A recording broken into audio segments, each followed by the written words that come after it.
نحمده ونستعينه ونستغفره ونؤمن به ونتوكل عليه ونعوذ بالله من شرور أنفسنا ومن سيئات أعمالنا من يهدي الله فلا مضل له ومن يضلل فلا هادي له ونشهد أن لا إله إلا الله وحده لا شريك له وأشهد أن محمدا عبده ورسوله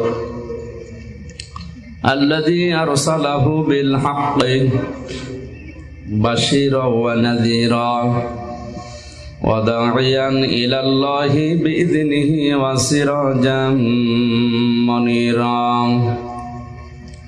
فقد قال الله تعالى في كلامه المجيد وفرقانه الحميد जबान खुले पड़े नाऊज़ु बिल्लाहि मिनश शैतानिर रजीम बिस्मिल्लाहिर रहमानिर रहीम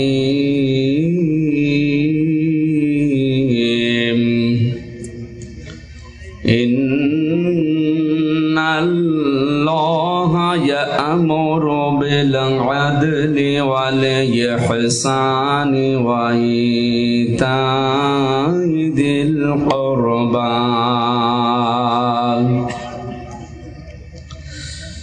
व यनहा अनिल फ़हशाइ वल मुनकरि वल बग़य यዒज़ुकुम लअल्लकुम तज़क्करून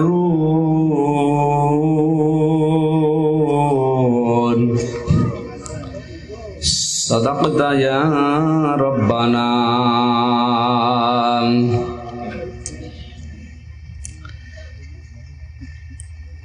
عن أبي هريرة رضي الله تعالى عنه قال قال النبي صلى الله عليه وسلم يقول سبعة يظلهم الله في ظله يوم لا ظل إلا ظله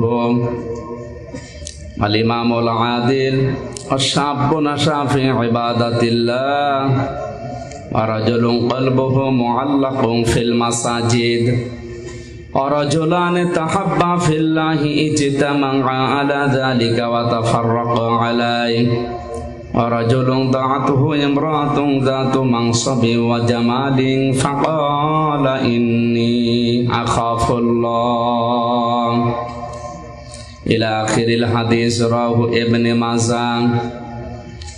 وقال تعالى في شأن رسوله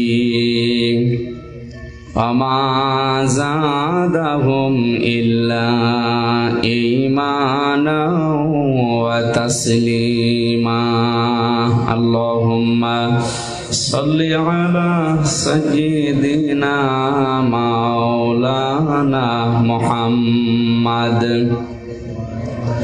وعلى آل سيدنا مولانا। আমাদের প্রভু এক নবীর উম্মত জীবন বিধান ওই শিবানী কোরআন তবে কেন এক নাও হে মসল।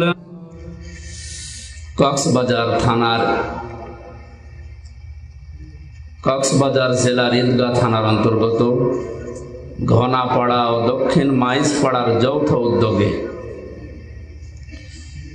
ঐতিহাসিক তাফসিরুল কোরআন মাহফিলের স্বনামধন্য সভাপতি জনাব মাওলানা আলী আহমেদ আতালাল্লাহু উমরাহু ওয়া বারাকাল্লাহু ফি হায়াতি এতক্ষণ পর্যন্ত কোরআনে কারীম থেকে যিনি আলোচনা রাখলেন শ্রদ্ধাভাজন বড় ভাই ইসলামিক চিন্তাবিদ মুফাসসিরে কোরআন জনাব মাওলানা শায়েখ আব্দুল হাই মোহাম্মদ সাইফুল্লাহ নওগাঁ দামাত বারকাতুহুমুল আলিয়া। মঞ্চে বসা সম্মানিত ওলামা হযরত ওয়ারফা'না লাকা যিকরাক। আলেমদের সম্মান মর্যাদা কামনা করছে আল্লাহ, যা আছে এটা যেন দুইটা গ্রামের যৌথ উদ্যোগে হচ্ছে নাকি। অন্তত আমার ইসলামিক গজল যে দুই কলি বললাম এর সাথে একটু মিল আছে। অনেক জায়গায় তো এটা নিয়েও ঝামেলা হয় যে দুই গ্রাম এক হয়ে কোরআনে কারিমের কাছে এসেছে। আল্লাহ যেন এই যৌথ উদ্যোগকে আরো মজবুত করে দেয়। দল মত জাতি বর্ণ ধর্ম নির্বিশেষে কোরআনের অনুষ্ঠানে যারা এসেছি খুশি হয়ে বলছে আলহামদুলিল্লাহ। দরুদ আর সালাম পড়ছে আমাদের নবী, মানবতার মহান শিক্ষক মুহাম্মদ রাসূলুল্লাহ সাল্লাল্লাহু আলাইহি ওয়াসাল্লামের প্রতি।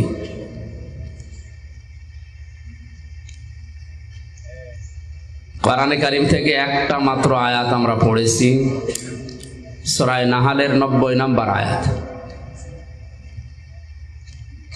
128টা আয়াত আছে, 16টা রুকু আছে। আমরা 13 নম্বর রুকুর মাত্র একটা আয়াত, 6টা পয়েন্ট আছে আয়াতের ভেতরে। পৃথিবীতে জমার নামাজ আমরা মুসলমানেরা যেখানে পড়ি, জমার দিন দ্বিতীয় খুতবার শেষের দিকে এই আয়াতটা ইমাম সাহেব আমাদের শোনায়। প্রত্যেক জমায় 175 কোটি মুসলিম সারা দুনিয়ায় ছড়িয়ে আছে। জমার নামাজে দ্বিতীয় খুতবার শেষের দিকে এই আয়াতটা ইমাম সাহেব আমাদের শোনায় আরবিতে। আমাদের মাতৃভাষা হয়তো আরবি না, এই জন্য বুঝি না।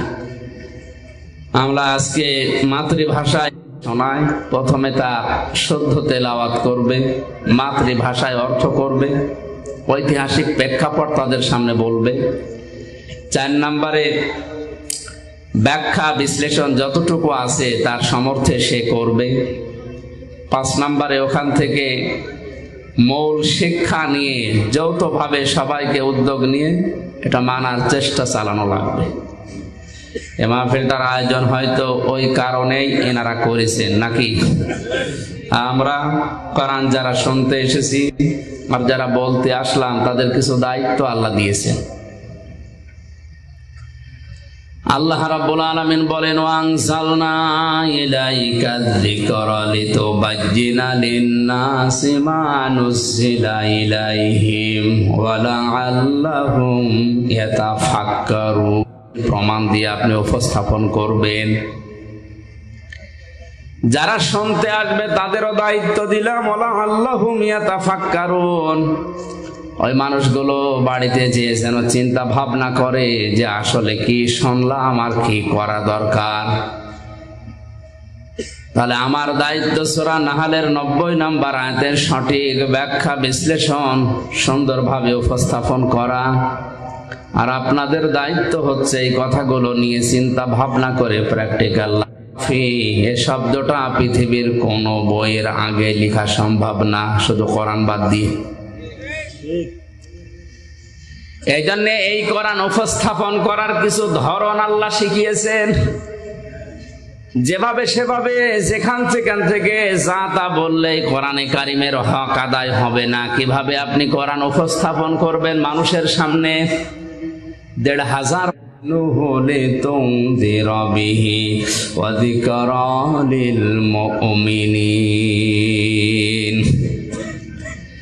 আল্লাহ পাক বলেন একটা কিতাব, কিতাবুন আনজালনাহু ইলাইকা, আপনার প্রতি আমি আল্লাহ নাজিল করেছি, লিতুখরিজান নাসা মিনাজ যুলুমাতি ইলান নূর, মানুষদেরকে অন্ধকারের পথগুলো থেকে বের করে। ইয়াকুম ফি সাদরিকা হারাজুন, হে নবী এই কোরআন দিয়ে যখন মানুষদেরকে আপনি সতর্ক করবেন, উপদেশ দেবেন, নসিহত লাগাবেন, আপনার মনের ভেতরে যেন কোনো সংকীর্ণতা, সংশয়, সন্দেহ এগুলো কাজ না করে। হারাজুন শব্দের ব্যাখ্যা লিতুনজিরা, হারাজুম মিনহু লিতুনজিরা বিহি, এই শব্দটুকুর ব্যাখ্যায় আমি 2টা বিষয় পেয়েছি তাফসিরে। দিয়ে যখন সঠিকটা তুলে ধরবেন ওইটার উপরে আঘাত লাগবে।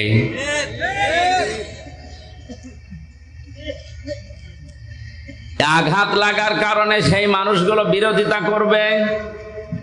এতদিন সেই মানুষেরা আপনাকে চাকরি দিত, বেতন দিত, ভাতা বাড়িয়ে দিত, আপনার হাদিয়াত ফালাকাত, তারা আজ এই কথাগুলো শোনার পরে ওগুলো বন্ধ করে দিতে পারে। আলিফ বা তা সা, এ আবার কি নিয়ম বানিয়েছে হুজুরা, নতুন নতুন ইসলাম বানায়। এটা কি নতুন ইসলাম? এটা সঠিকটা।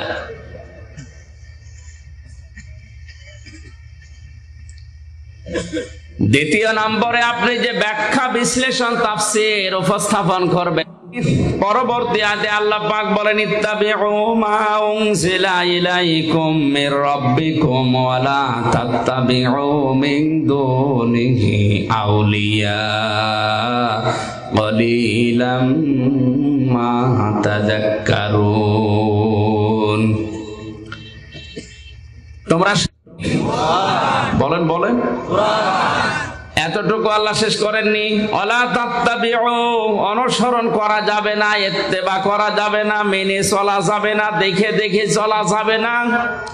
মিন দুনিহি আউলিয়া, দুনিয়ার কোন ওলি, আল্লাহ ওলির বহুবচন আউলিয়া, কোন ওলির অনুসরণ দরকার নেই। ৬২ নাম্বার আয়াতে আলা ইন্না আউলিয়া আল্লাহি লা খাউফুন আলাইহিম ওয়া লা হুম ইয়াহজানুন। মিলছে না? অথচ কোরআনে কারিমে আল্লাহ এমন কোন কথা দেয়নি যে একটার সাথে আরেকটা কন্ট্রাডিকশন বাঁধবে, মিলবে না, এমন কোন কথা কোরআনে নেই। ওয়ালাউ কানা মিন ইনদি গায়রিল্লাহি লাওয়াজাদু ফীহি ইখতিলাফান কাসীরা। হে নবী, আপনি কোরআনে এমন গ্রাম লিখেছেন আল্লাহ পাক ওলিদের অনুসরণ করতে, এখানে সব ওলির কথা। আউলিয়া যেহেতু বহুবচন, কোন ওলির অনুসরণ দরকার নেই, এই জন্য বলেছেন। আল্লাহ যেহেতু ভবিষ্যৎ জানে না, জানে। আজ যেটা বাংলাদেশে সবচাইতে বেশি, আল্লাহর আলোচনা শোনাবেন না, আব্বার কথা বলেন, খুব খুশি। সে যে আব্বা যে ধরনের হোক, অনেকে আল্লাহর চাইতে আব্বাকে বাবাকে বড় মনে করবে। এই জন্য আল্লাহ আগে সতর্ক করার জন্য নিষেধ করলেন। ক্বালিলাম মা তাযাক্কারুন। আল্লাহ পাক ৬টা বিষয় আলোচনা করেছেন, ৩টা আদেশ আর ৩টা নিষেধ। আল্লাহর আদেশ মানাও ফরজ, নিষেধ মানাও ফরজ। বলেন না কেন? ৬টা ফরজ এই আয়াতে আছে। একটা একটা করে ব্যাখ্যা করে যতটুকু আমাদের মেধায় আছে এখান থেকে নিয়ে আমাদের বাস্তব জীবনে আমরা মিলিয়ে দেখব আসলে আমরা এই আয়াতটা প্রতি জমার দিন যেটা আরবিতে শুনি ওটা আমাদের জীবনে মিলছে কিনা। আল্লাহ পাক বলেন ইন্নাল্লাহা ইয়া'মুরু বিল আদলি ওয়াল ইহসানি ওয়া ইতা'i যিল কুরবা। অবশ্যই আমি আল্লাহ করবা, ওয়া ইতা'i যিল কুরবা, নিকট আত্মীয়দের খোঁজ খবর রাখবা। এই ৩টা কাজ যদিও আমরা মুআমালাত মুআশারাত ইসলামের একটা অন্যতম বিধান, সাধারণ জিনিস মনে করি, আর কি মানুষের সাথে হাসি মুখে কথা বলা এটাও যে ইবাদত অনেকে জানেই না। আকুলু লিন-নাসি হুসনা, মানুষের সাথে কথা বল, মুখ গোমরা করে থাকে, কথায় বলতে চায় না, আর কথা বললেই গালি দেয় না। গালি এলাকায় নেই? এতদিন পর্যন্ত অনেকেই জানতাম মুনাফিকদের আচরণ বা আলামত ৩টা। আয়াতুল মুনাফিকি সালাসা, মুনাফিকের আচরণ চিহ্ন ৩টা জানতাম, আমি হাদিসে 4টা পর্যন্ত পেয়েছি। সুতরাং যারা ঝগড়া হলে আগে গালি দেন, মন মেজাজ খারাপ হয়ে গেলে আগে গালি দিয়ে শুরু করেন, বুঝতে হবে মুনাফিকের জাত তার ভেতরে আছে। আল্লাহ আমাদেরকে যেন বাঁচিয়ে দেন, জোরে বলেন আমিন।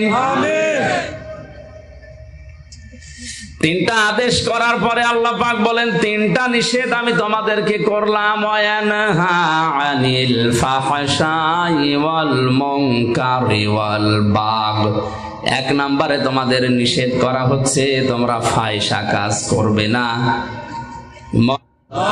বলেন বলেন। ওয়াজ আমির হামজা করে না, ওয়াজ সরাসরি করছে আল্লাহ নিজে, আমি অ্যাডভার্টাইজ করছি শুধু। সুতরাং বাংলাদেশে যারা ওয়াজ বিরোধী, যারা তাফসির বিরোধী, ওরা সরাসরি আল্লাহ বিরোধী।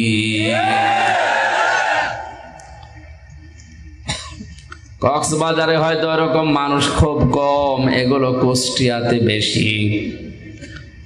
লালনের মাজারে 3 দিন একাধারে চলছে আল্লাহর নাম নিয়ে। মেলার নাম দিয়েছে বই মেলা, বই খুঁজে পাওয়া যায় না। মেলার নাম দিয়েছে শিশু মেলা, শিশু নেই, শুধু শিশুর খালারা আর মামারা। এই সমস্ত জায়গার কোনো অনুমতি নেই। ইসালে সাহেব হচ্ছে সারারা আঞ্জুমানে কি নাম দিয়ে উল্টা পাল্টা গোসল শরীফ, নওর শরীফ, কি শরীফ হচ্ছে, কোন শরীফে কোনো সমস্যা নেই, যত সমস্যা কোরআন শরীফ। এক কথা বলেন। তাহলে ওয়াজ করেন কে বলেন তো? আল্লাহ নিজে ওয়াজ করেন। ইয়াইযুকুম লাআল্লাকুম, কার পায় দুনিয়াতে প্রথম নাম্বারে আল্লাহ আমাদেরকে আদেশ দিয়েছেন, নির্দেশ দিচ্ছেন আমরা যেন দুনিয়ায় ন্যায় বিচার করি। কি বিচার? ন্যায় বিচার কাকে বলে? আইন দাল্লাম আদল মামান আল আদাল লগাতানা সারহান। আদল কত প্রকার, কি কি? তাফসিরে আমি পেয়েছি আদল প্রধানত 3 প্রকার। কয় প্রকার? সাথে ন্যায় বিচার কি? কোরআনে আল্লাহ শরীয়তের বিধান দিয়েছেন 500। কত? জেলখানায় থাকাকালীন সৌদি আরবের একজন লেখক, এটা শোনান তো,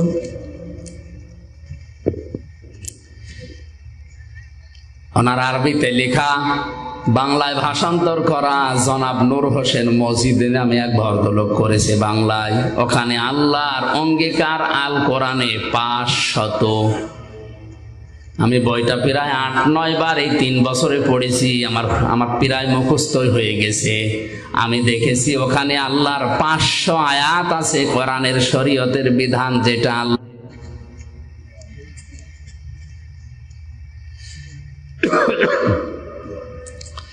সুবহানাল্লাহ আলহামদুলিল্লাহ লা ইলাহা ইল্লাল্লাহ সুবহানাল্লাহ আলহামদুলিল্লাহ লা ইলাহা ইল্লাল্লাহ লা ইলাহা ইল্লাল্লাহ মুহাম্মাদুর রাসূল।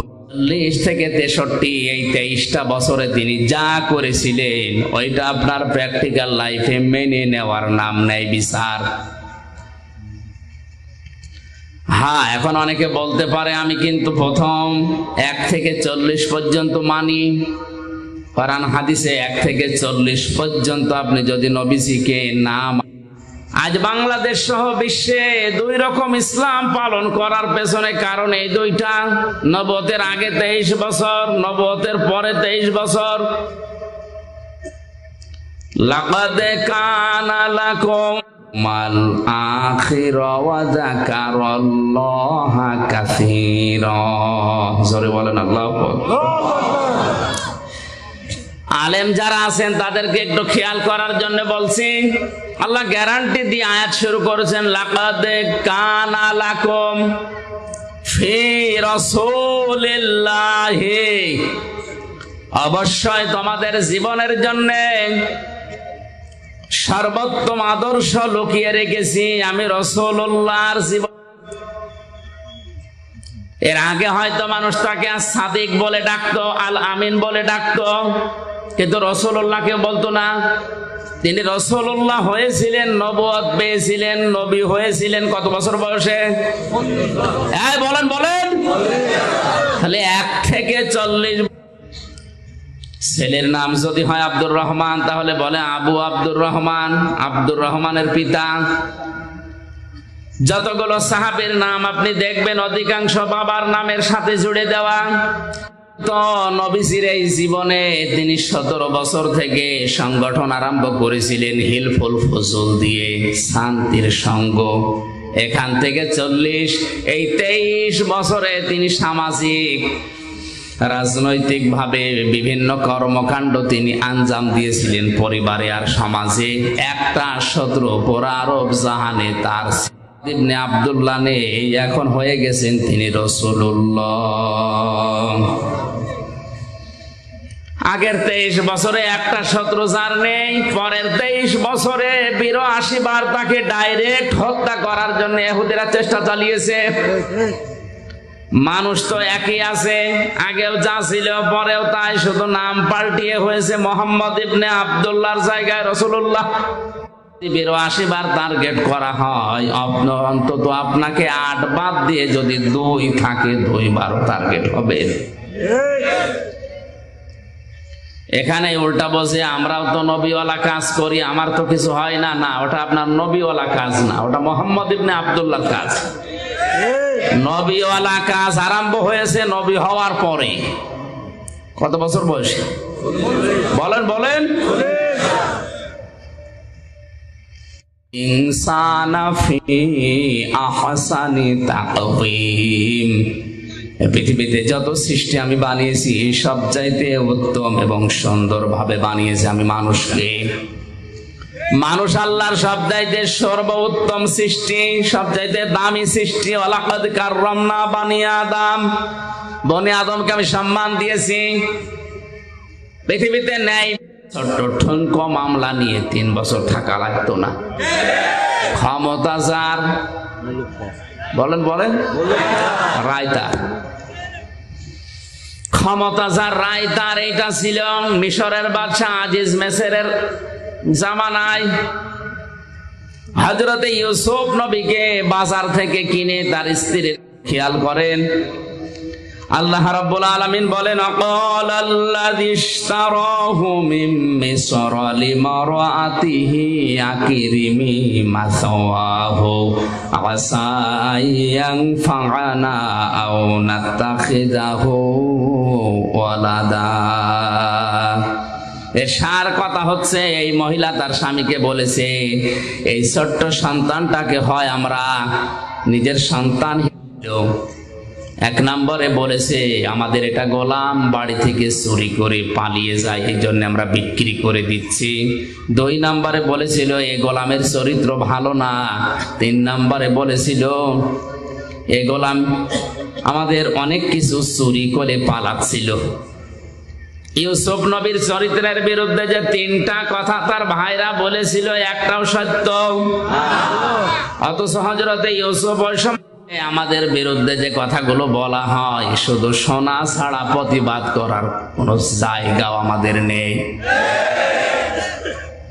বাস্তবের দিকে তাকান, ধরে নিয়ে যাচ্ছে পুলিশ। মামলায় যা যা লিখেছে সব ওরা নিজেরাই লিখেছে। আপনাকে বলবে এখানে সই করে দেন, আপনি যদি সই নাও করেন এমন কায়দায় সই করে নেবে মনে হচ্ছে যে আপনারই সই। সব কিছু ওদের, আপনি নীরব দর্শকের ভূমিকা পালন করে শুধু দাঁড়িয়ে থাকবেন আর দেখবেন ইউসুফ নবীর মতো আল্লাহ আমি এখন করব কি? কিচ্ছু করার নেই আমার। যদি আমি একটু ওশ বেশ করে, তাহলে যে ক্রেতা চলে যাওয়ার পরে আমার ভাইরা 12-11 জন আমারে ছাড়বে না, মেরে ফেলবে। আর যদি আমি কিছু না বলি, কিচ্ছু না বলে যদি চুপ করে থাকি, অন্তত এখান থেকে ক্রেতা আমাকে নিয়ে সে দেশেই যাবে, জীবন বাঁচানো অন্তত যাবে। আমি যদিও বিক্রি হয়ে যাচ্ছি, আজ বিশেষ করে বাংলাদেশ সহ বিশ্বের বহু জায়গায় আলেম এবং মুসলমানেরা ঠিক নবী ইউসুফের মতো অসহায় অবস্থায় আছে। আল্লাহ রাব্বুল আলামিন বলেন, অনুরিদু আন্নামুন্না আলাল্লাযীনা ইসতাযইফু ফিল আরদি ওয়া নাজআলাহুম আইম্মাতাও ওয়া নাজআলাহুমুল ওয়ারিসিন। সূরা কাসাসের 5 নম্বর আয়াতে আছে, ফেরাউন চেয়েছিল এই পৃথিবীর ময়দান থেকে একটা মাত্র দলকে ধ্বংস করে বিদায় করে দিতে পারলে আমার সবকিছু টিকে থাকবে। ওই দেশে বিভিন্ন দল বিদলে মানুষদেরকে বিভক্ত করে দিত। আজও আমাদের এক জায়গায় অনেকেই হতে দিতে চাচ্ছে না। ছোটখাটো বিষয় নিয়ে দল বিদলে বিভক্ত করে আমাদেরকে ফেরাউনের মতো আলাদা আলাদা করে শক্তি হারিয়ে ফেলছে। ফেরাউন চেয়েছিল এরা যদি সব এক হয়ে যায় তাহলে আমার রাজত্ব টিকবে না। এই জন্যে ছোটখাটো বিষয় নিয়ে মতভেদ তৈরি করে আলাদা আলাদা দল বানিয়ে, ওই সমস্ত কোন দলের উপরে ফেরাউনের টার্গেট ছিল না, শুধুমাত্র একটা দলকে টার্গেট করেছিল, সেটা হবে মুসা আলাইহিস সালামের দল। আজও বিশ্বের অনেক জায়গাতে আপনি তাকান, যে বিষয় শরীয়তে মরণের পরে কবরে ওই বিষয়ের প্রশ্ন হবে না, এরকম বিষয় নতুন করে সামনে এনে উনি আলাদা দল বানিয়েছে। উনি আল্লাহু আকবার বলে হাত বাঁধে বুকে, উনি আলাদা। অথচ মরণের পরে আপনাকে আল্লাহ কিন্তু জিজ্ঞাসা করবে না হাত কোথায় বাঁধছিস বল, বলবে? আপনি যদি শুধু আল্লাহু আকবার বলে হাত ছেড়িয়ে দেন তাও অসুবিধা নেই, হাত যদি বুকে বাঁধেন তাও অসুবিধা নেই, যদি নাভিতে বাঁধেন তাও অসুবিধা নেই, যেখানে সেখানে বাঁধলেই নামাজ হবে, ছেড়ে দিলেও সমস্যা না। ইমাম আহমদ ইবনে হাম্বল রাহমাতুল্লাহ আলাইহি তার মাযহাব যারা মেনে চলে তারা দেখেছি সৌদি আরবে কাবা শরীফে মসজিদে নববীতে আল্লাহু আকবার বলার পরে হাত ছেড়ে দিয়ে দাঁড়িয়ে আছে। আমি প্রথমে জানতাম না। কাবা শরীফে নামাজ পড়তে গিয়ে যদি আল্লাহু আকবার বলে হাত ছেড়ে দাঁড়িয়ে আছে, আমি মনে করছি ওর মনে নেই, খালি গোতা মারছে। ওটা আমার ভাষা বলছে না। নামাজ শেষ পর্যন্ত ছেড়ে দিয়েছে, কালো আফ্রিকায় বাড়ি, আমার দিকে তাকিয়ে বলছে কি, মানে ওর ভাষা দিয়ে যে কি আমি গোতা দেন কেন, চলে অসুবিধা নেই। আমার ভাইরা আপনি মিলান, এ বিষয়টা নিয়ে কবরে আপনাকে প্রশ্ন করা হবে না, এটা আপনার সিলেবাসেও নেই।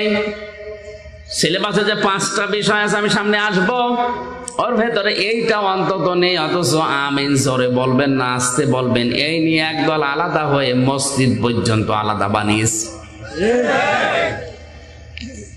এটা ইহুদি খ্রিস্টান বাদ দিলাম, অনেক নামধারী মুসলমান মুনাফিকেরা সূক্ষ্ম ষড়যন্ত্র করে এই ছোটখাটো জিনিস দিয়ে আমাদের আলাদা আলাদা করে আমাদের শক্তি হারিয়ে ফেলেছে।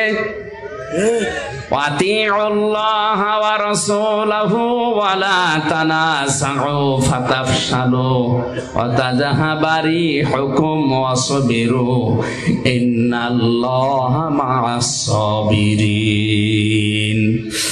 সূরা আনফালের 10 নম্বর পারা 2 নম্বর পৃষ্ঠার 1 নম্বর লাইনে আছে, আল্লাহ পাক বলেন আল্লাহর ইতাআত করো, রাসূলের আনুগত্য করো, সাবধান তোমরা নিজেরা নিজেদেরকে বিচ্ছিন্ন করে ফেলো না, তোমরা পরস্পর মতবিরোধ তৈরি করো না, তাহলে তোমাদের হাওয়া কমে যাবে। অতাযহাবা রিহুকুম ওয়াসবিরু শব্দের দিকে খেয়াল করেন, অতাযহাবা রিহুকুম তোমাদের বাতাস বেরিয়ে যাবে। বাতাস বেরোনো মানে, আমি আয়াতের তাফসীর পড়ার পরে বুঝতেছিলাম না। একবার যশোরে একটা অনুষ্ঠানে যাবার সময় থানার সামনে দিয়ে যেতে যেতে দেখি থানার ভেতরে অনেকগুলো প্রাইভেট মোটরসাইকেল পুরোতনতা পড়ে আছে। নিচের দিকে তাকিয়ে দেখলাম অধিকাংশ মোটরসাইকেল প্রাইভেটের চাকায় হাওয়া নেই, আর হাওয়া না থাকলে ওগুলো সব মুক্ত করে পড়ে থাকে। কথা বলে না কেন? এই যে হাওয়া না থাকলে ওর চলার ক্ষমতা নেই, নড়ার ক্ষমতা নেই, দেখতেও যেন কেমন লাগে। মুসলমানদের ভেতরে যখন ঐক্য নষ্ট হয়ে যায় তখন আল্লাহ পাক বলেন তাদের বাতাস, তাদের শক্তি বের হয়ে যাবে, তখন যে সে থাপড় দেবে। আর এটা অলরেডি এখন আরম্ভ হয়েছে। আন্তর্জাতিক বিষয়টা আমি পরে বলবো। এটা দেশীয় রাজনীতিতে দেশীয় সূক্ষ্ম ষড়যন্ত্র এইটা, এই জন্য আমরা এক জায়গায় হতে পারি না। ফেরাউন ঠিক এই কাজ করে ওই মিশরের ভেতরে আলাদা আলাদা দল করে কয়েকশো দল বানিয়েছে, কোন দল তার টার্গেট ছিল না। আজও বাংলাদেশে ইসলামী দল যত আছে কোন দল কিন্তু বাতিলের টার্গেট না, রাম আর বামদের টার্গেট না, একটা দলকে বাতিলরা টার্গেট মনে করে। কারণ ওরা জানে যে ফেরাউনের মতো ওদেরও বুদ্ধি আছে, যে হাজার হাজার দল থাকলেও অসুবিধা নেই, 95 সমস্যা। আল্লাহ রাব্বুল আলামিন বলেন কিন্তু আমি অনুগ্রহ করেছি, আন্না মুন্না, মানান শব্দের শাব্দিক অর্থ হচ্ছে অনুগ্রহ করা, দয়া করা। ওরা যেই দলটাকে ধ্বংস করার জন্য উঠে পড়ে লেগেছিল, ষড়যন্ত্র করেছিল, আমি আল্লাহ কিন্তু চেয়েছি ওই মুসা নবীর দলকে এই জমিনের ওয়ারিস বানাতে। জোরে বলেন আল্লাহু আকবার।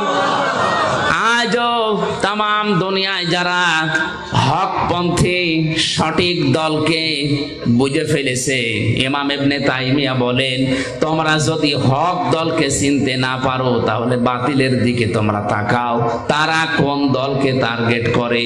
তুমি হয়তো হক চিনতে নাও পারো কিন্তু বাতিল হক চেনে। হযরতে মুসা আলাইহিস সালামকে আল্লাহ রাব্বুল আলামিন জমিনে প্রতিষ্ঠিত শুধু করেন গালিবুন আলা আমরিহি ওয়ালাকিন্না আকসারান নাসি লা ইয়ালামুন। তাকে আমি আল্লাহ স্বপ্নের ব্যাখ্যা শিক্ষা দিলাম। আমি শক্তি সমর্থন যৌবন যখন আসে তাকে আমি জ্ঞান এবং হিকমত তাকে আমি আল্লাহ দান করলাম। জোরে বলেন আল্লাহু আকবার। আজ ইসলাম নিয়ে টিকে থাকতে হলে আমাদের দুইটা জিনিস লাগবে, শক্তি এবং হিকমত, জ্ঞান। শক্তি বলতে শুধু শরীরের শক্তি না, যেটা কাজে লাগাচ্ছে ওইটা উল্টি আপনি ইসলামের পক্ষে কাজে লাগান। আজ মিডিয়া, ইলেকট্রিক মিডিয়া বলেন, প্রিন্টিং মিডিয়া বলেন, যত খবরের কাগজ পত্রিকা সবগুলো রাম আর বামদের মালিকানায়, প্রচার করার মতো আমাদের হাতে তেমন কিছুই নেই। সুতরাং ইসলাম নিয়ে যদি এখন এগিয়ে যেতে হয় আমাদের জ্ঞান অর্জন করা লাগবে। হযরত ইউসুফ যখন যৌবনে পদার্পণ করলেন, ওই বাড়ির মালিক যে জুলাইখা, যার নাম, নবী ইউসুফকে আল্লাহ এত সৌন্দর্য দান করেছিলেন, তাফসিরে পেয়েছি 2 জন পুরুষকে আল্লাহ সবচাইতে বেশি। জুলাইখা, 3 নম্বরে রানী বিলকিস, 4 নম্বরে বিশ্ব নবীর ছোট মেয়ে হযরতে ফাতিমাতুজ জাহরা রাদিয়াল্লাহু তাআলা আনহা। এই যে 2 নম্বরে যার নাম বললাম জুলাইখা, এও ছিল বিশ্ব সুন্দরী। মহিলা ডাক দিচ্ছে, ওয়াকালাত হাই তালাক, আসেন আমার দিকে। হযরত ইউসুফ আলাইহিস সালাম বললেন, ইন্নী আখাফুল্লাহ, আমি আল্লাহকে ভয় পাই। ক্বালা মাআযাল্লাহি ইন্নাহু রাব্বি আহসানা। দেবতা দেখছে, এই যে দেবতার মাথার উপরে আমি কাপড় দিয়ে দিলাম, আর দেখতে পারবে না। ইউসুফ নবী ওই সময় বলেছিলেন, আল্লাহর বান্দি, এই মাটির মূর্তিগুলো কাপড়। একটা যুবক মানুষের জন্য এই জায়গা থেকে বেঁচে থাকা কতটা কঠিন, যাদের যৌবন আছে তারা জানে। হযরত ইউসুফ নবী কঠিন মুহূর্তে তিনি আল্লাহ, কত আল্লাহর নবীর এই ডান হাতে এই দুনিয়ার 100 মানুষের শরীরে যে শক্তি আছে তার ডান হাতে এই শক্তি ছিল। নবীদের যৌবনও বেশি, তাদের শক্তিও বেশি, পরিবেশে কন্ট্রোলে। বিহা ইউসুফ নবীও রাজি, জুলাইখাও রাজি। ঠিক আছে, বাংলা অর্থ তো এটাই হয়। হাম্মাত বিহি ওয়া হাম্মা বিহা, ইউসুফ নবীও রাজি ছিলেন, জুলাইখাও রাজি আছে। আমার রব আমাকে কিছু দলিল, কিছু বরহান, কিছু প্রমাণ সামনে না দিতেন তাহলে আমিও ঝুঁকে পড়েছিলাম। কারণ মানুষ হিসাবে আমার ভেতরও যৌবন আছে, শয়তান তো বসে নেই। আমি তো টাকা পাচার করে আসিনি। কোরআনে কারিমের সূরা মায়েদার ৬৭ নম্বর আয়াত আমি যেই দিন পড়েছি, ওই দিন থেকেই কোরআনে কারিম যতটুকু বুঝি, নাস ইন্নাল্লাহা লা ইয়াহদিল কওমাল কাফিরিন। আল্লাহ পাক বলেন, হে রাসূল বাল্লিগ, আপনি প্রচার করেন, আপনি তাবলীগ করেন, ছড়িয়ে দেন। কি ছড়াবেন, কি প্রচার করবেন? মা উনজিলা ইলাইকা মির রাব্বিক, আপনার রবের পক্ষ থেকে যেটা নাযিল হয়েছে। এই আয়াত প্রমাণ করে পৃথিবীতে তাবলীগ করা ফরজ কোরআনের। কিসের? আরো জোরে বলেন, কিসের? পৃথিবীর কোন মানুষের তাবলীগ করা ফরজ না, জায়েজও না। এমনকি কোন মানুষ যদি মারা যায়, সর্বোচ্চ 3 দিন তার স্ত্রী তার জন্য শোক পালন করবে। কয়দিন? সাধারণ মানুষ যত মারা যাবে সর্বোচ্চ 3 দিন, আর স্বামী মারা গেলে 40 দিন।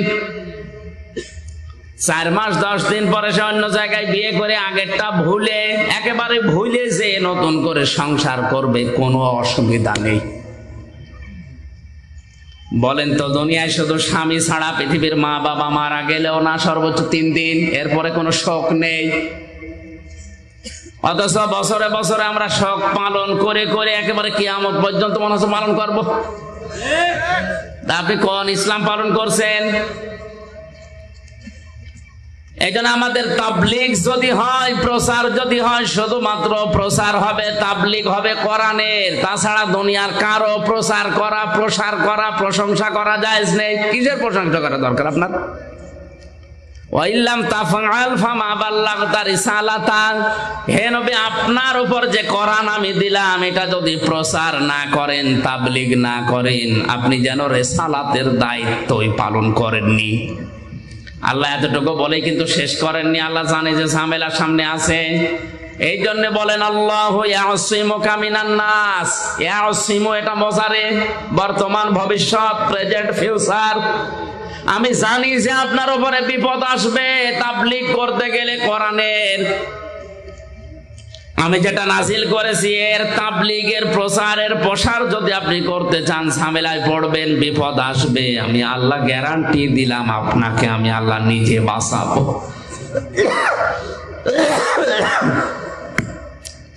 শুধু বাঁচিয়েছেন দুনিয়ায়, ওই 82 বার তাকে ডাইরেক্ট হত্যা করতেছিল, এই জায়গায় তা না।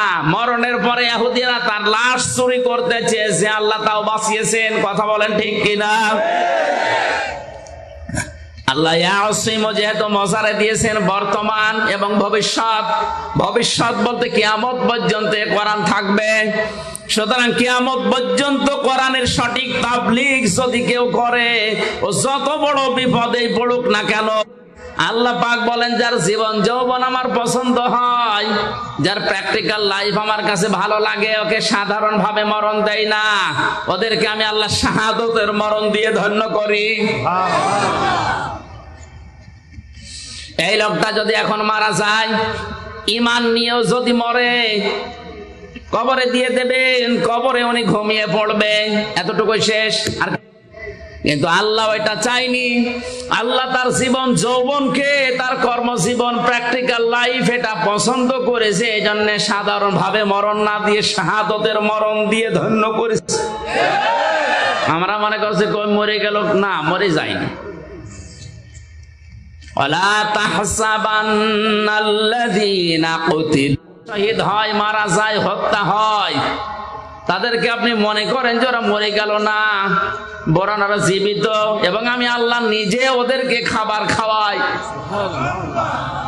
সুতরাং আজ ফিলিস্তিনের এই মুসলমানেরা সহ বিশ্বের যত জায়গায় আজ মুসলমানদেরকে শহীদ করা হচ্ছে, মারা হচ্ছে, হত্যা করা হচ্ছে, এই মানুষগুলোর জীবন ব্যর্থ না, এদের জীবন আল্লাহর কাছে পছন্দনীয়। এই জন্য শাহাদাতের মরণ দিয়ে আল্লাহ তাদের ধন্য। প্রশান্তি আসা সম্ভব না। কত মানুষ দেখলাম শুধুমাত্র ইসলামের জন্য 20 বছর, 22 বছর, 25 বছর পর্যন্ত পড়ে আছে ওই 4 দেওয়ালের মাঝে, দুনিয়ার কিচ্ছু আর জানে না। এমনি এমনিতে একটা ঘরের ভেতরে আমার মাত্র 3 বছর থাকতেই হাঁপিয়ে উঠেছি। যে লোকটা আজ 25 বছর আছে, এমনি এমনি থাকা যায় না, মহান আল্লাহ অবশ্যই তাকে কোনো কিছু দেখাচ্ছে। এই যে লাউলা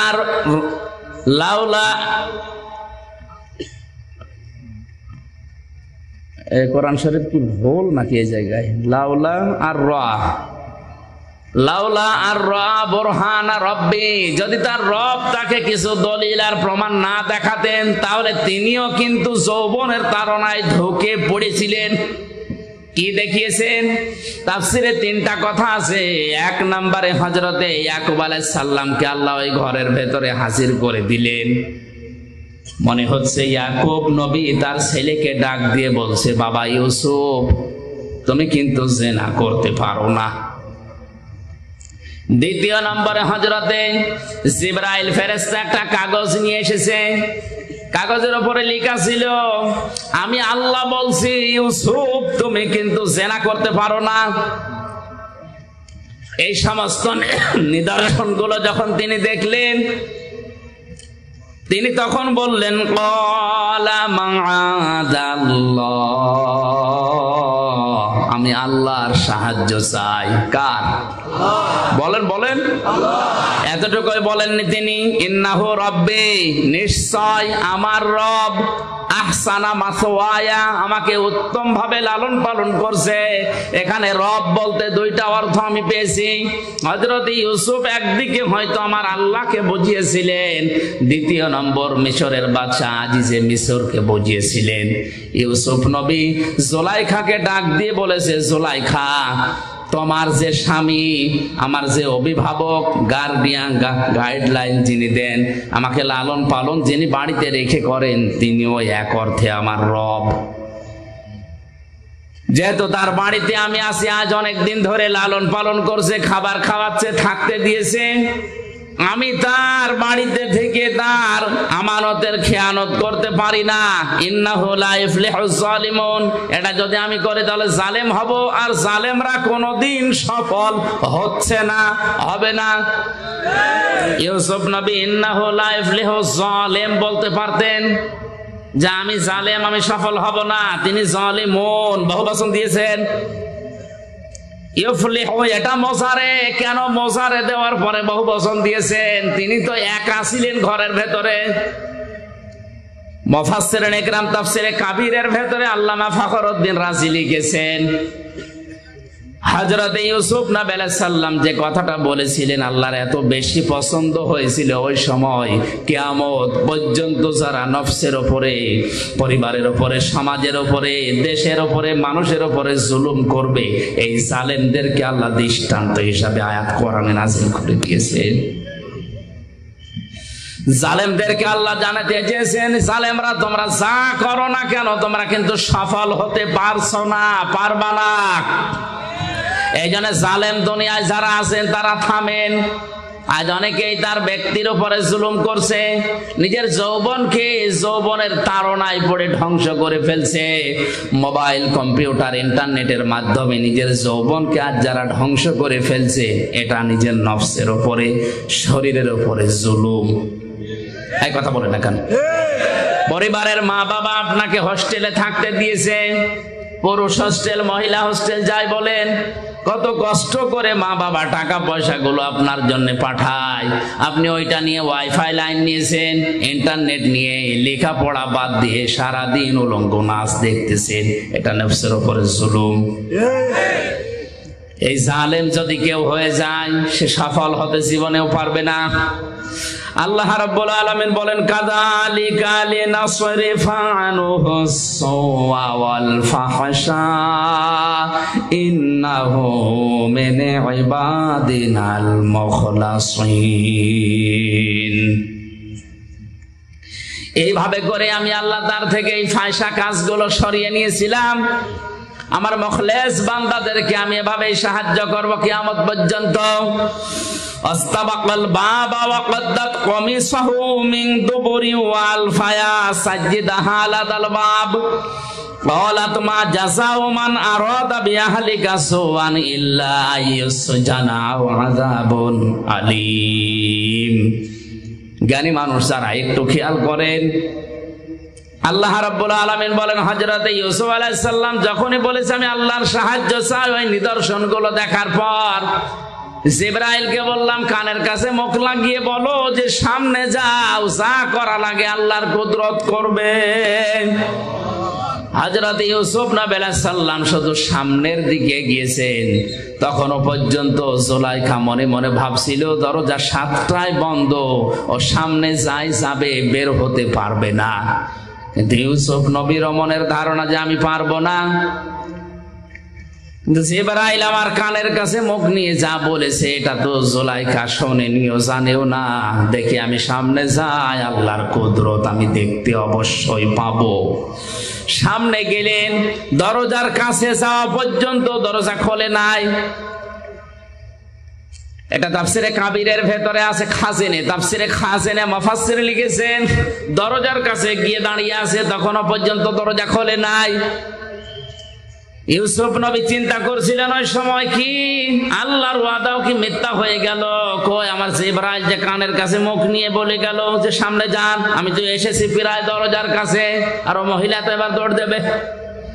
দরজার কাছে যাবার পরে দাঁড়িয়ে আছেন, চোখ বন্ধ করে ফেলেছেন, মনে হয় আর হবে না। চোখ বন্ধ করার পরে যে চোখ খুললেন, দেখলেন অটোমেটিক দরজা একটা খুলে গেছে। আল্লাহর ভয় নিয়ে কোন মানুষ যদি অন্যায় কাজ করার সামর্থ্য থাকার পরেও কোন মানুষ যদি আল্লাহর ভয়ে ফিরে আসে, মহান আল্লাহ ওই সময় তাকে সাহায্য করে। হযরত ওমরের জামানার একটা ঘটনা পড়েছিলাম হাদিসে। তিনি ক্ষমতা পাওয়ার পরে রায় দিয়ে দিলেন, ঘোষণা দিয়ে দিলেন যে মদ আজকে থেকে হারাম, কেউ যেন আমার রাজ্যের ভেতরে মদ আর কেউ বিক্রি না করে, বাইরে থেকে যেন কেউ না নিয়ে আসে। মদিনার এক যুবক আকিক নামক বাজার থেকে চুরি করে 2 বোতল মদ ওই সময় কিনেছে। 1 বোতল জায়গায় বসে খেয়েছে, আর একটা নিয়ে যাচ্ছে বাড়িতে, রাতের বেলা বন্ধুদের নিয়ে আনন্দ করে চুরি করে খাবে। হযরত ওমর রাতের বেলা বের হয়েছে, দেখি প্রসাদের খবর কি। এশার নামাজের পরে তিনি বের হয়ে, চারিদিকে অন্ধকার, পাহাড়ি এলাকা, তাকিয়ে দেখলেন অন্ধকারের ভেতরে কালো কি যেন আসতেছে।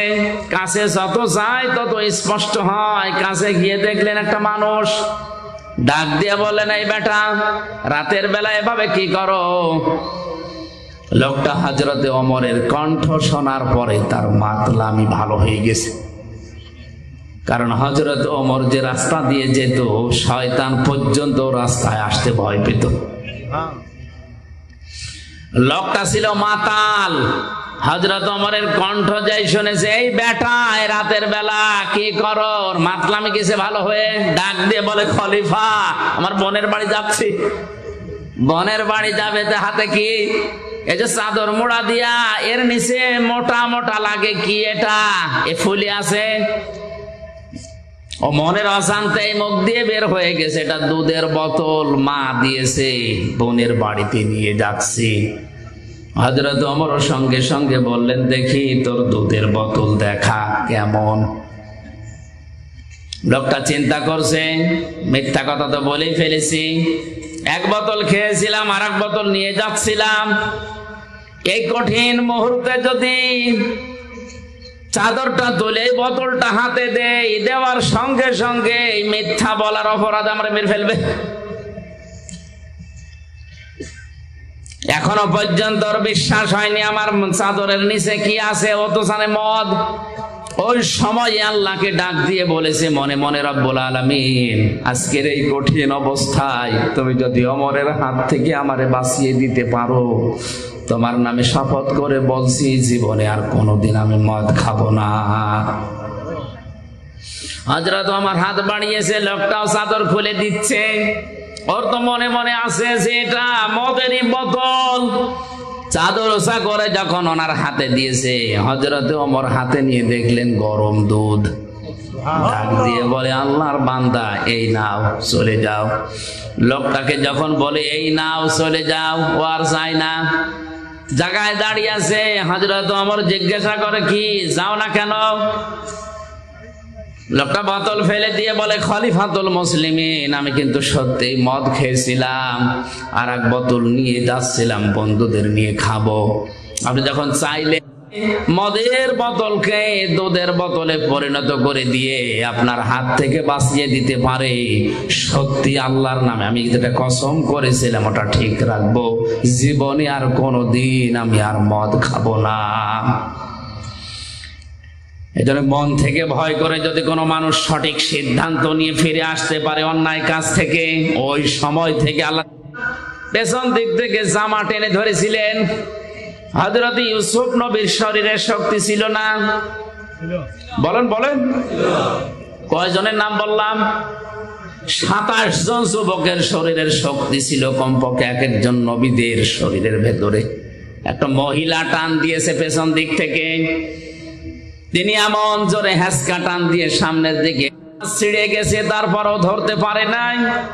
একেবারে শেষ দরজায় যাবার পরে দেখে বাদশা দাঁড়িয়ে আছে আজিজ মেসের। ডাকতে বলে, ইউসুফ এ কি অবস্থা? ইউসুফ নবী কথা বলতে যাবে তার আগে এই জুলাইখা ডাক দিয়ে বলে, বাদশা আপনি বাড়িতে নেই, এই সুযোগে আপনার এই গোলাম আপনার স্ত্রীর বেডরুম পর্যন্ত এসে দেখেন কি অবস্থা করেছে। হযরত ইউসুফ নবী বললেন, না, এ দোষ কোলের উপরে যে দুধের বাচ্চা কাঁদতেছে ওইটা আমার সাক্ষী। দুধের বাচ্চাটাকে সামনে নিয়ে আসলেন। কোরআনে কারীম বর্ণনা দিচ্ছে, জুলাইখার সঙ্গে সঙ্গে ডাক দিয়েছে, বাদশাহ হে আমার স্বামী, এর কথা আমি শুনতে চাই না। যদি আপনি আমাকে রাখতে চান, আপনার ভাত যদি আমি খেতে চাই, তাহলে এই লোকটাকে হয়। ইউসুফ আলাইহিস সালামের কথা শোনার পরেই কিন্তু বাচ্চা কথা বলেনি, চুপ করে যখন ছিল।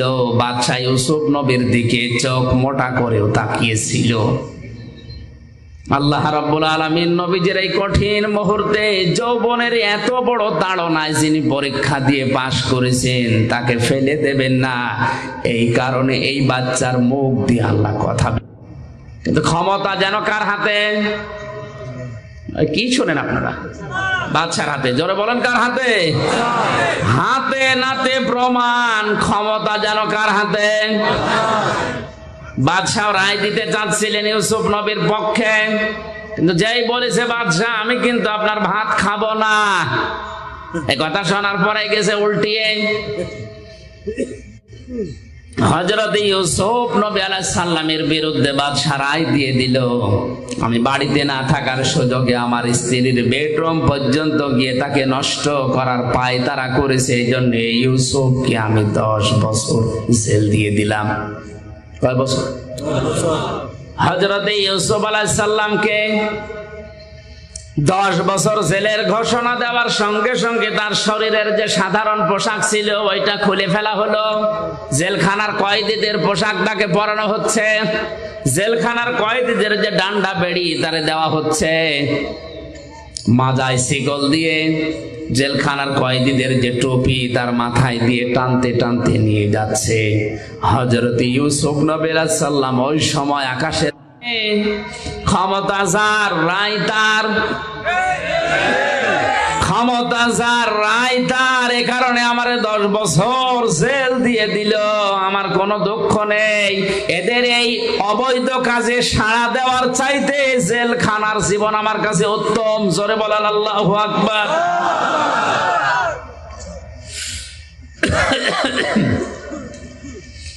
আমার ভাইরা, হাজার হাজার বছর আগে হযরত ইউসুফ আলাইহিস সালাম যেটা বলেছিলেন, আজও পৃথিবীতে আনাচে কানাচে অনেক মানুষ ঠিক এই কথাই বলছে। ছায়া থাকবে না শুধু আল্লাহর আরশের ছায়া ছাড়া। মানুষের মাথার মগজগুলো টকবক করে ফুটতে থাকবে, জমিন তামার হয়ে যাবে। এই কঠিন অবস্থাতে মাত্র 7 প্রকার মানুষকে আল্লাহ তার আরশের ছায়ায় বসিয়ে মাছের কলিজা দিয়ে খাবার খাওয়াবেন। তার প্রথম নাম্বারে আলে ইমামুল আদিল, দুনিয়ায় যারা ন্যায় বিচারক বাদশাহ। সুবহানাল্লাহ বলতে পারেন না?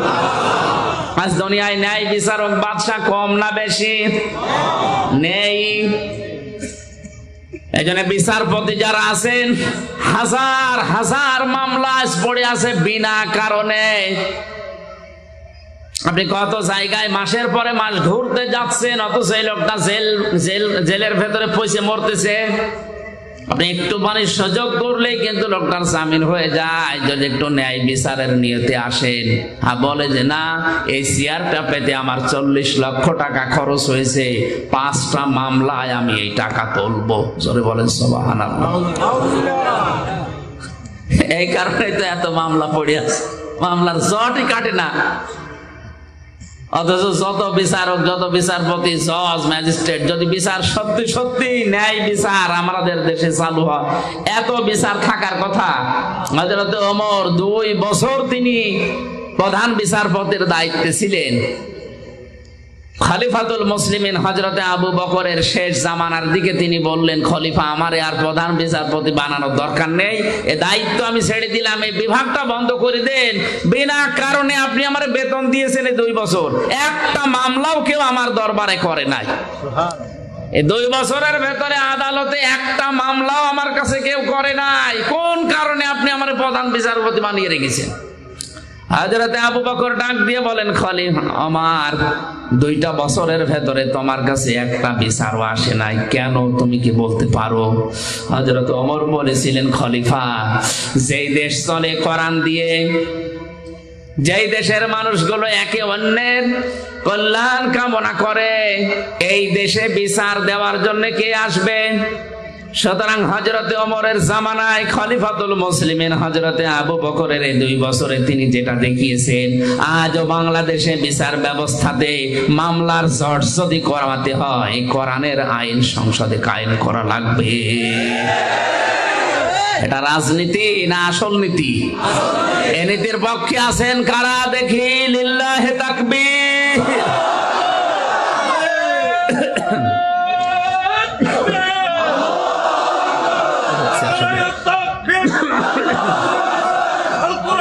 আলহামদুলিল্লাহ ভাই,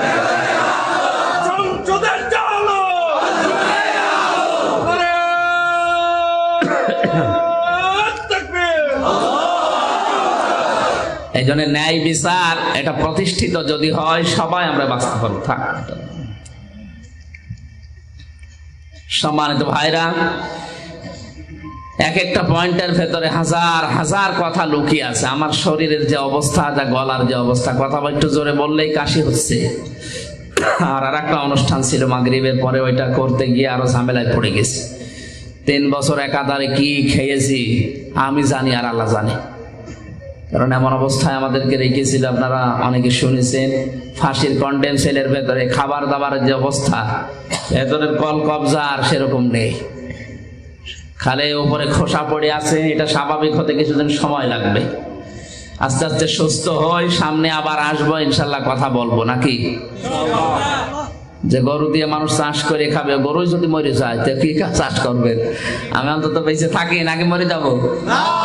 আমার বুকেও ব্যথা করছে, কণ্ঠের অবস্থাও দেখছেন ভালো না, আর সফর হয়ে গেছে অনেকক্ষণ, অনেক বেশি। আমি খুব সামারাইজ করে এই 6টা পয়েন্ট শেষ করে দিচ্ছি। আল ইহসান, আল্লাহ বলেন ভালো ব্যবহার করবা। ভালো ব্যবহার 7 প্রকার মানুষের সাথে করার আদেশ আছে আল্লাহ। প্রথম নাম্বারে মানুষ ভালো ব্যবহার করবে তার মা বাবার সাথে। কার সাথে?